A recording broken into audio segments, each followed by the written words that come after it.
duk duniyan nan babu mai kama da ke Nadiya. Babu. Haɗa da rana da wata da taurari. Shi kyau zobe ne wanda kika sanya shi a hannunki. Ke ce sarauniyar birnin zuciyata Nadiya. Nadiya, wannan ita ce kaddara ta. Rayuwa ta gajeruwa ce. Duk da na kasance mafi rauni a cikin talakawa, amma tabbas zan iya sadaukar da duk wani abu wanda ya kasance mallaki na ne, ko da ni kaina ne, don na fashi rayuwarsa. Ko da ne kudin aiki zan biya. Ta Allah da annabi ki taimake ni. Ke mace ce.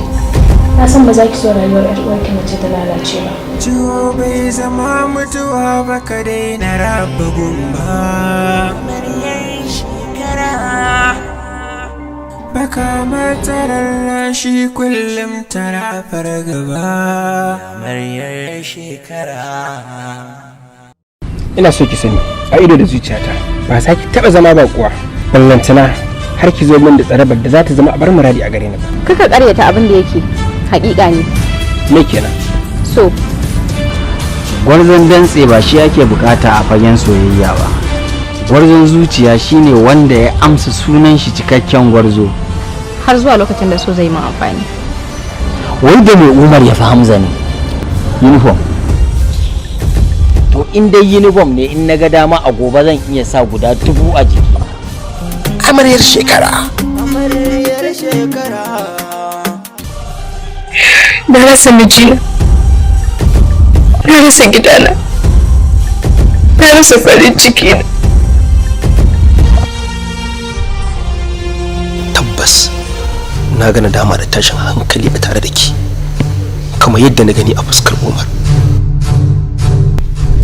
Matukar ina raye cikin koshin lafiya, wallahi tallahi ba za ki auri wannan matsiyacin yaron ba. Bai kamata ba malam, da arziki da tsiya din na Allah ne ka dinga aibata wannan yaron.